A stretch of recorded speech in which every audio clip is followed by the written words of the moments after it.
चलिए। हाय दोस्तों, स्वागत है आपका पाठशाला कैरियर में। मैं अविनाश एक बार आपका स्वागत करता हूं। और आप जुड़े हुए हैं भारत में राष्ट्रवाद। और जैसा कि मेरी पहली वाली वीडियो में भारत में जो राष्ट्रवाद आपने देखा, उसमें आपने एक परिचय को समझा कि भारत में राष्ट्रवाद कितना पढ़ना है और कहाँ से पढ़ना है। मेरे भाई, सबसे बड़ी इंपॉर्टेंट क्या है, इस समय हम लोगों के पास जो समय है वो लिमिटेड है। तो तैयारी को बेहतर कैसे बनाया जाए, ये हमारी पाठशाला कैरियर दिन प्रतिदिन अपने कार्यों में लगी हुई है। आप हमारे तमाम स्टाफ के क्लास देख रहे होंगे। उमेश सर की क्लास आप साइंस की देख रहे होंगे, बेहतरीन तरीके से चल रही है। और आपको एक चीज़ से आश्वस्त कर दूं कि उमेश सर आपकी फिजिक्स और केमिस्ट्री दोनों को पढ़ाएंगे। तो इस बात से आप घबराइएगा नहीं कि केवल फिजिक्स चले, क्योंकि हमने कल कमेंट में देखा कि एक बच्चे ने कमेंट्स किया था कि केवल सर क्या उमेश सर फिजिक्स ही पढ़ाएंगे। नहीं, हमारे उमेश सर दोनों में निपुण हैं, दोनों पढ़ाएंगे, कोई घबराने की बात नहीं है। और टीजीटी स्तर तक वो दोनों पढ़ाते हैं, फिजिक्स और केमिस्ट्री। तो एक बात ध्यान रखिएगा कि वो दोनों अपने तय समय पर वो सिलेबस कंप्लीट करेंगे, ये उनकी जिम्मेदारी है। हमारी जिम्मेदारी है कि मैं पूर्णतः सामाजिक विज्ञान को पूर्णतः स्पष्ट रूप से खत्म करूंगा। इसको खत्म तो मैं नहीं कर सकता हूँ, मेरे अंदर वो ताकत नहीं है, या किसी के अंदर ताकत नहीं है कि सामाजिक विज्ञान को खत्म कर दे। मैं विश्राम दे सकता हूँ इसको। समाप्ति नहीं है सामाजिक विज्ञान की कहीं भी, जीवन भर पढ़ते जाइए, सामाजिक विज्ञान ही है। तो मैं इसको विश्राम दूंगा और तय समय पर इसको मैं विश्राम दे दूंगा। और आज मैं भारत में राष्ट्रवाद का, आज मैं हिस्ट्री का पार्ट ये क्या करूंगा, कोशिश में यही रहूंगा कि इस क्लास को थोड़ी सी लंबी खींची जाए, कि ताकि भारत में राष्ट्रवाद के पैटर्न को समाप्त किया जा सके। ठीक है, तो आई होप कि आपको ये चीज़ें समझ में आएंगी जो हम बात आपसे लेकर के यहाँ पर चल रहे हैं मेरे भाई। ठीक है, तो घबराने की बात नहीं है। भारत में राष्ट्रवाद, जिसको हम बोलते हैं नेशनलिज्म इन इंडिया, और ये कक्षा 10 का मेरे भाई पार्ट है, तो घबराइएगा नहीं। और मेरे द्वारा आप इसका अध्ययन कर रहे हैं पाठशाला कैरियर पर। और पाठशाला कैरियर पर मेरे भाई जुड़ने से पहले मैं आपको बता दूं कि चैनल को आप लोग अगर नए हैं तो बिल्कुल सब्सक्राइब कर लेंगे, और उसके बाद बेल आइकन के बटन को जरूर प्रेस करेंगे, ताकि कोई भी वीडियो की नोटिफिकेशन या कोई भी लाइव वीडियो की नोटिफिकेशन आप तक पहुंचे। और इसमें अपने तमाम दोस्तों को इसको शेयर करिएगा, अधिक से अधिक इस पर जुड़ें। और अगर आप ऑफलाइन माध्यम से भी जुड़ना चाहते हैं तो हमारी पाठशाला कैरियर ये नया बाजार में चल रही है मेरे भाई, तो आ सकते हैं, यहाँ पर ज्वाइन कर सकते हैं। ठीक है, और ये सुबह से लेकर के सुबह 6 बजे से कोचिंग ओपन होती है और शाम के लगभग 8 बजे तक चलती है। ठीक है, तो चलता हूँ मेरे भाई। क्या है पहला टॉपिक है मेरे भाई, पहला जो आज हमें पढ़ना है 1914 से 1918 का मेरे भाई प्रथम विश्व युद्ध। मेरे भाई प्रथम विश्व युद्ध क्या था, इसके बारे में हमें समझना है। और मैंने कहा ये एक रिवीजन क्लास है मेरे भाई, तो घबराने की बात नहीं है मेरे भाई। पहला चीज क्या है कि प्रथम विश्व युद्ध की शुरुआत कब से मानी जाती है, 1914 से मानी जाती है। और पहले विश्व युद्ध का कारण मेरे भाई, देश में कई संकटपूर्ण राजनीतिक एवं आर्थिक स्थिति उत्पन्न हो गई थी, और जिसके फलस्वरूप मेरे भाई ये प्रथम विश्व युद्ध हुआ। मेरे भाई प्रथम विश्व युद्ध में आपको अवगत करा दूं कि इसमें तमाम देश शामिल थे, और ये कहा गया था कि अब जो प्रथम विश्व युद्ध होगा, लगभग मैं आपसे बता दूं 30 से 35 देश इसमें शामिल थे मेरे भाई। और कुछ देश एक पक्ष में थे, कुछ देश एक विपक्ष में थे। जाहिर सी बात है, जब युद्ध होता है तो मेरे भाई एक पक्ष में होता है और एक विपक्ष में होता है। तो मेरे भाई, और किसी भी युद्ध का अंतिम परिणाम क्या होता है, शांति। युद्ध भले ही कहते हैं, चाहे युद्ध शस्त्रों से हो और चाहे युद्ध शास्त्रों से हो और चाहे युद्ध बिना शस्त्र के हो, हर युद्ध का अंतिम परिणाम क्या होता है, शांति।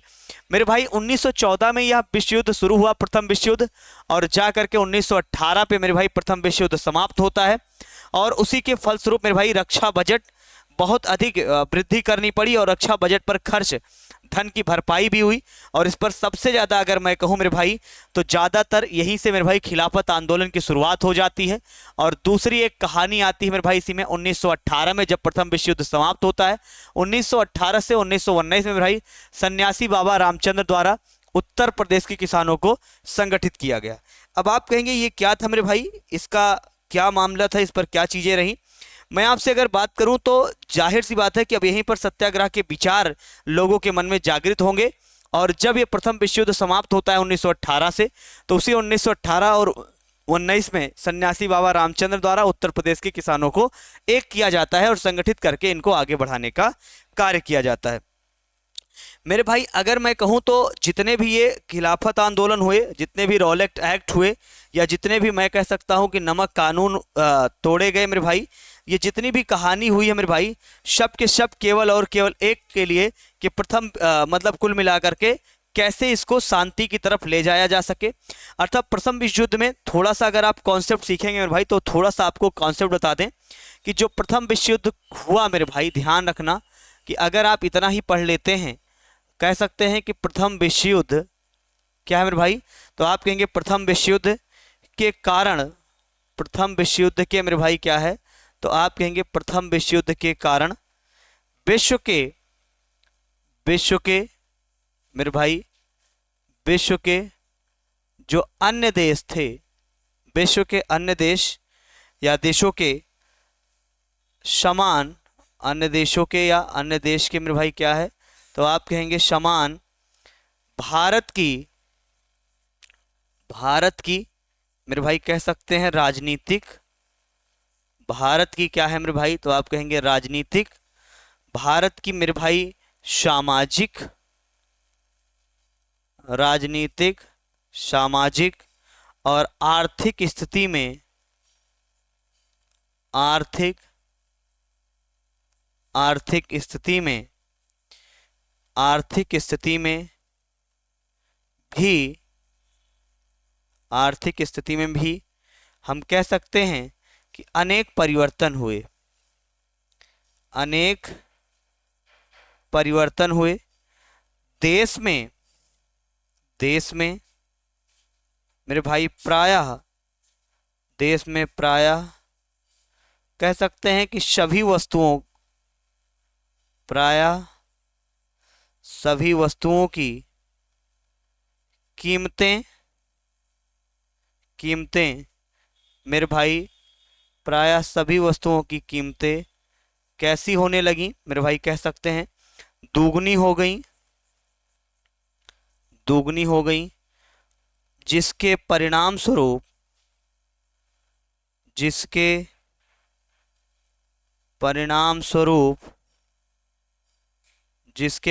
स्वरूप,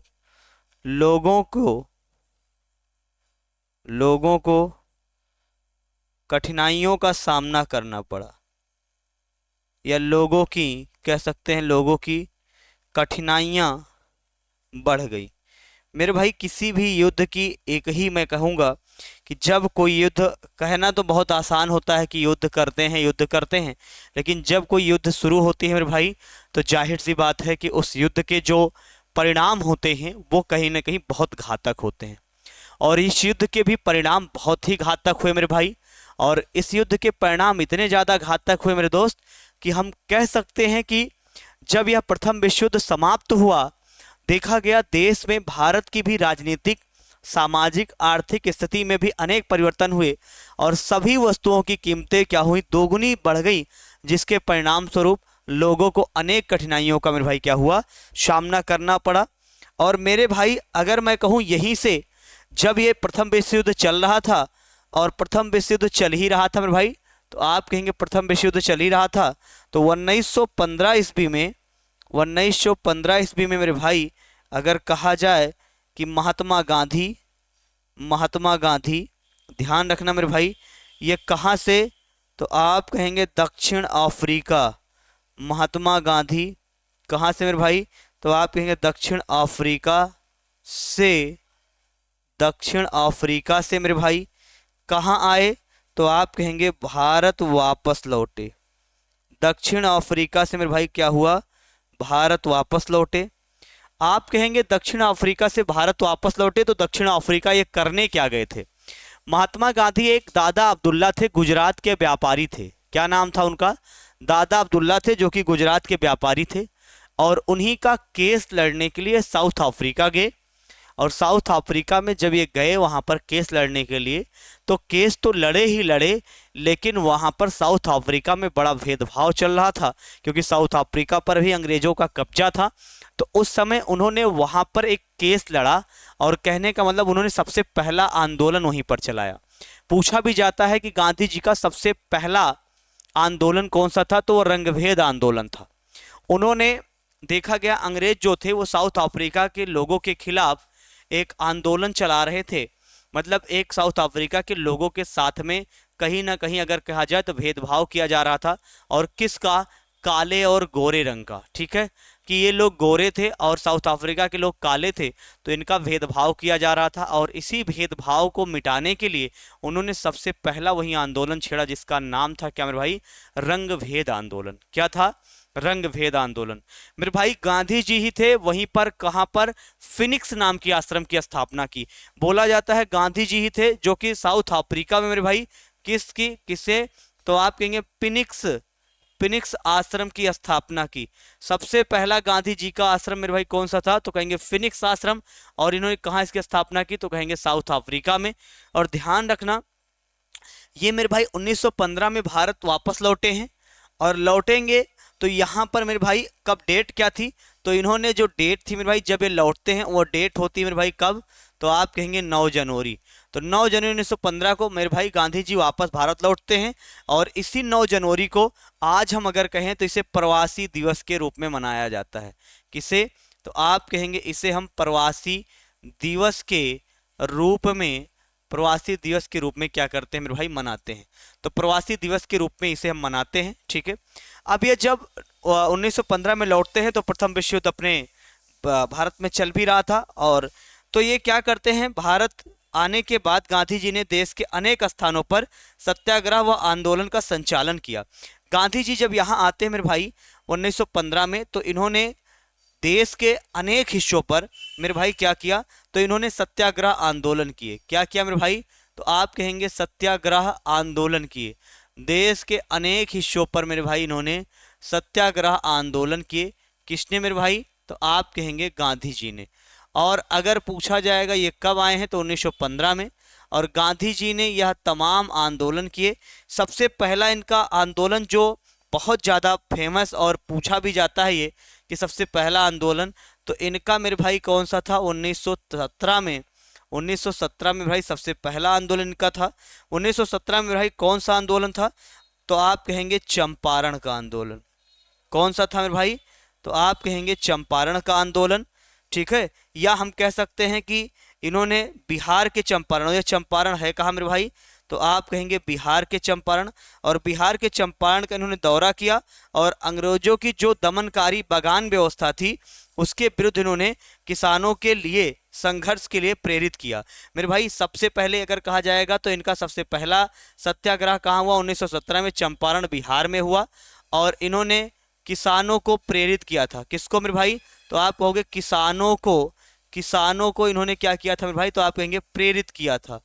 किसानों को इन्होंने क्या किया था? तो आप कहेंगे प्रेरित किया था। ठीक है मेरे भाई, दूसरा अगर कहा जाए इनका सत्याग्रह दूसरा कौन सा था? तो दूसरा सत्याग्रह मेरे भाई 1918 में हुआ। दूसरा सत्याग्रह इनका कब हुआ? 1918 में हुआ। और कहाँ होता है मेरे भाई दूसरा वाला सत्याग्रह 1918 में? तो आप कहेंगे इनका दूसरा सत्याग्रह 1918 में कहाँ? गुजरात के खेड़ा नामक, गुजरात के कहाँ मेरे भाई? तो आप कहेंगे खेड़ा नामक। कहाँ पे होता है मेरे भाई? तो खेड़ा नामक जिले में, खेड़ा नामक जिले में मेरे भाई। अच्छा, यहाँ पर क्यों हुआ चंपारण में? तो चंपारण में ये जो नील की खेती होती थी, जो बागान की खेती होती थी, यही सब मैटर को लेकर के यहाँ पर हुआ था। इसी सब मैटर को लेकर के यहाँ पर हुआ। और यहाँ पर किसानों को ये अंग्रेज ये नियम लगा दिए थे कि 3/20 भाग पर, मतलब अगर मैं कहूँ तो कि अगर मान लीजिए आपके पास 20 भाग खेती है तो उसमें 3 भाग पर आपको ऐसा कुछ एक, जिनको हम 3 कठिया कह सकते हैं, 3 कठिया व्यवस्था थी। और 3 कठिया पे इनको नील की खेती करनी अनिवार्य थी, जिसके लिए जो वहाँ के किसान थे वो तैयार नहीं थे। लेकिन इस पर बातें ये होने लगी कि लोग कहने का मतलब विरोध करे तो कौन करे। तो जब ये दौरे पर गए और वहीं पर इन्होंने किसानों को बताया, प्रेरित किया कि आप लोग विरोध करिए, मैं आपके साथ हूं। तो इनका पहला सत्याग्रह 1917 में हुआ। और यहाँ पर इन्होंने सबको क्या किया? ऐसा नहीं था, सबको इन्होंने प्रेरित भी किया और सबको वहां से कह सकते हैं जीत भी दिलाई। दूसरा इन्होंने 1918 में गुजरात के खेड़ा नामक जिले में किसानों की सहायता के लिए मेरे भाई खेड़ा नामक जिले में कह सकते हैं किसानों की सहायता के लिए, किसानों की मेरे भाई कह सकते हैं किसानों की सहायता के लिए, किसानों की सहायता के लिए किसानों की सहायता के लिए सत्याग्रह किया। किसानों की सहायता के लिए इन्होंने सत्याग्रह किया। किसानों की सहायता के लिए मेरे भाई क्या किया? सत्याग्रह किया। ठीक है, फिर मेरे भाई क्या किया? फिर इन्होंने क्या किया कि 1918 में ही 1918 में ही इन्होंने एक और काम किया। आप कहेंगे तीसरा इन्होंने क्या किया? तो 1918 में ही मेरे भाई, और कहाँ पर ही? ये गुजरात में ही, गुजरात में ही। और गुजरात के कहाँ मेरे भाई? तो आप कहेंगे अहमदाबाद में। गुजरात के कहाँ मेरे भाई? तो आप कहेंगे अहमदाबाद के। गुजरात में मेरे भाई कहाँ? अहमदाबाद में। अहमदाबाद में इन्होंने सूती, अहमदाबाद में मेरे भाई तो आप कहेंगे सूती कपड़ा, सूती कपड़ा कारखाने, सूती कपड़ा कारखाने के, कारखाने के अगर कहा जाए मेरे भाई तो मजदूरों के समर्थन में, मजदूरों के समर्थन में मेरे भाई सत्याग्रह किया। मजदूरों के समर्थन में मेरे भाई क्या किया था? तो आप कहेंगे सत्याग्रह किया। ठीक है, सत्याग्रह किया।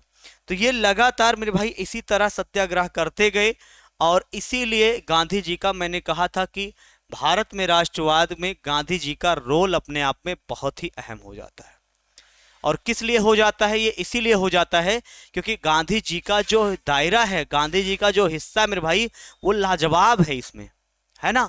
अब लगातार गांधी जी ही यहाँ पर पूरा राष्ट्रवाद की भावनाएं पूरे सभी में।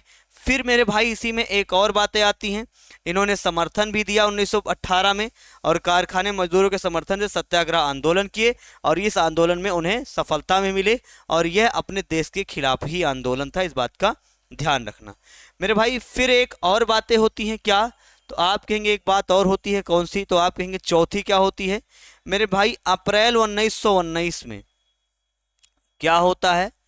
अप्रैल 1919 में मेरे भाई, अप्रैल 1919 में अगर कहा जाए तो यह रॉलेट एक्ट के खिलाफ, किसके खिलाफ मेरे भाई? तो आप कहेंगे रॉलेट एक्ट के खिलाफ। ठीक है, तो रॉलेट एक्ट के खिलाफ ये क्या होते हैं?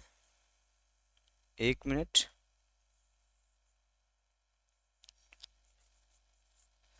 यह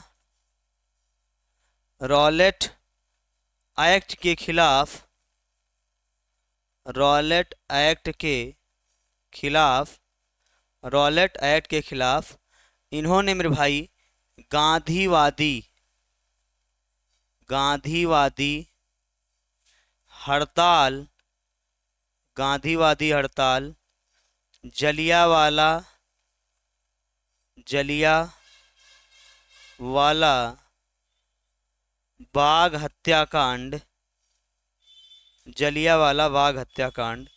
मेरे भाई कुछ बातें इसमें और भी हो जाती हैं क्या? 1919 में अप्रैल में रॉलेट एक्ट आता है मेरे भाई, ब्रिटिश सरकार के द्वारा रॉलेट एक्ट के नाम पर एक कानून पारित करता है, जिसका महात्मा गांधी ने एक्ट के खिलाफ एक राष्ट्रव्यापी सत्याग्रह आंदोलन चलाने का निर्णय किया।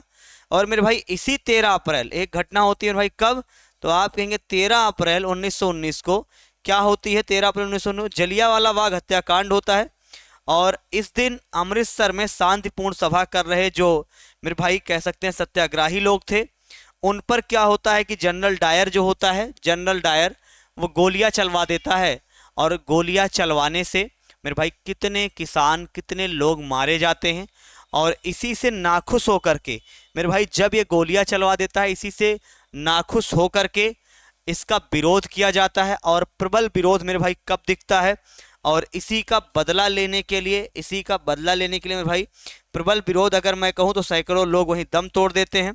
और जब वो दम तोड़ देते हैं, एक क्या होता है, इसका एक कमेटी गठित होती है, और कमेटी गठन में मेरे भाई जो जनरल डायर था उसको निर्दोष घोषित कर दिया जाता है, जिससे भारत के लोग काफ़ी नाराज होते हैं। और फिर एक कमेटी गठित होती है, और उसी कमेटी ने फिर जनरल डायर को क्या किया, जो है दोषी सिद्ध किया।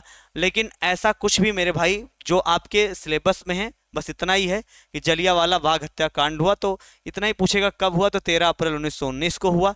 कहाँ हुआ? अमृतसर में हुआ। ठीक है, इतना ध्यान आपको रखना है। ठीक है, किसने गोलियां चलवाई? जनरल डायर ने चलवाई। ठीक है, अगला मेरे भाई कौन सी कहानी होती है? तो अगली कहानी होती है फरवरी, फरवरी 1922। कौन सी? 1922। कब होती है मेरे भाई? तो 4 फरवरी 1922 को ये कहानी होती है, 4 फरवरी 1922 को। और 4 फरवरी 1922 को मेरे भाई कौन सी घटना घटती है? तो आप कहेंगे 4 फरवरी 1922 को मेरे भाई चौरी चौरा कांड होता है। कौन सी मेरे भाई? तो चौरी चौरा, चौरी चौरा कांड। ये चौरी चौरा कांड कहाँ होता है मेरे भाई? अगर मैं कहूँ तो चौरी चौरा कांड मेरे भाई ये होता है गोरखपुर में। कहाँ होता है? चौरी चौरा कांड होता है मेरे भाई गोरखपुर में। और कब ये होता है चौरी चौरा कांड गोरखपुर में मेरे भाई? तो कह सकते हैं आंदोलनकारियों पर पुलिस ने हिंसक कार्रवाई की, हिंसक कार्रवाई करनी शुरू कर दी। इससे आंदोलनकारी जो हिंसक थे, मतलब जो भारत के आंदोलनकारी थे, वो लोग अपने आंदोलन को एकदम आसानी से मेरे भाई लेकर जा रहे थे। उनका काम था शांतिपूर्ण ढंग से आंदोलन करना, लेकिन वो लोग आंदोलन को शांतिपूर्ण ढंग से कर रहे थे, लेकिन कुछ पुलिस वालों ने उनके इस आंदोलन में क्या किया? छेड़छाड़ की, जिस वजह से वो आक्रोशित होकर के क्या किया कि पुलिस कर्मियों को एक थाने में एक जिंदा जला दिए मेरे भाई, जिसमें लगभग 22 से 24 पुलिस वाले मारे गए। और ये सब घटना को सुन करके गांधी जी ने अपना असहयोग आंदोलन क्या ले लिया था? वापस ले लिया था। तो ये कहाँ हुआ मेरे भाई? गोरखपुर। और गोरखपुर में किस स्थान पर? तो चौरी चौरा नामक स्थान पर ये हुआ मेरे भाई। ये कब हुआ? तो ये 4 फरवरी 1922 को हुआ मेरे भाई, तो ध्यान रखना। और यहीं पर हुआ तो टकराव हुआ और भीड़ में पुलिस वालों को उन्होंने, अंग्रेजी पुलिस वालों को, जो सत्याग्रही लोग थे, उन्होंने क्या किया मेरे भाई? आप कहेंगे जिंदा जला दिया। और यही नहीं, इसी चीज से आहत होकर के गांधी जी ने, गांधी द्वारा या गांधी जी द्वारा कह सकते हैं, आप कहेंगे असहयोग आंदोलन मेरे भाई क्या किया गया? वापस ले लिया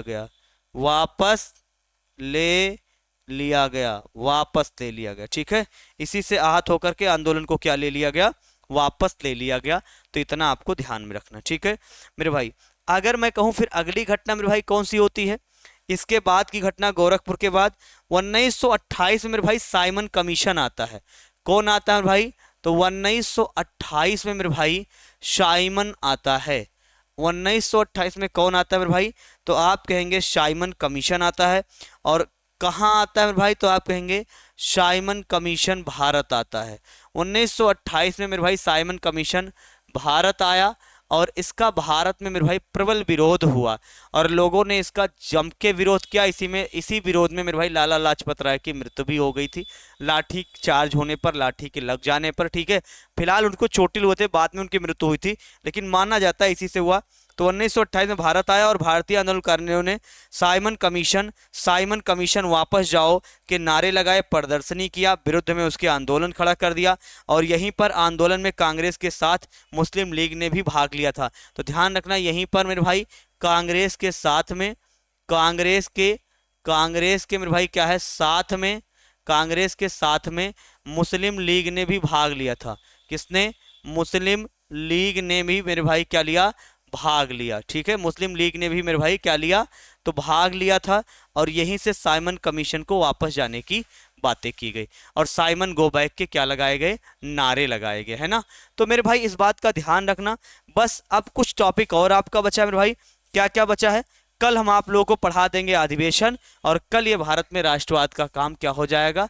खत्म हो जाएगा। ठीक है, आई होप कि आज आपकी क्लास समझ में आई होगी। तो अपनी पाठशाला कैरियर को आप लोग लाइक करें, सब्सक्राइब करें, शेयर करें और तमाम दोस्तों को जोड़ने का प्रयास करें। ठीक है, अगर क्लासेस में कोई दिक्कतें आ रही हैं तो आप कमेंट माध्यम से बता सकते हैं कि क्या दिक्कतें आ रही हैं, और हमारी क्लासेस में लिखकर ही पढ़ाऊंगा, अभी पीपीटी के माध्यम से नहीं, क्योंकि अभी आप लिखकर पढ़ेंगे तो ज़्यादा समझ में आएगा। ठीक है, कोई भी प्रॉब्लम, कोई भी दिक्कत आती है मेरे भाई तो आप संपर्क कर सकते हैं, और आपको फेसबुक, आपको टेलीग्राम या इंस्टा जो भी है पाठशाला कैरियर के माध्यम से मिल जाएगा, आप उसे ज्वाइन कर सकते हैं। Thank you so much. कल फिर मिलते हैं इसी समय इसी घड़ी पर। तब तक के लिए आप स्वस्थ रहें, मस्त रहें, अपनी पढ़ाई को कंटिन्यू करते रहें। धन्यवाद।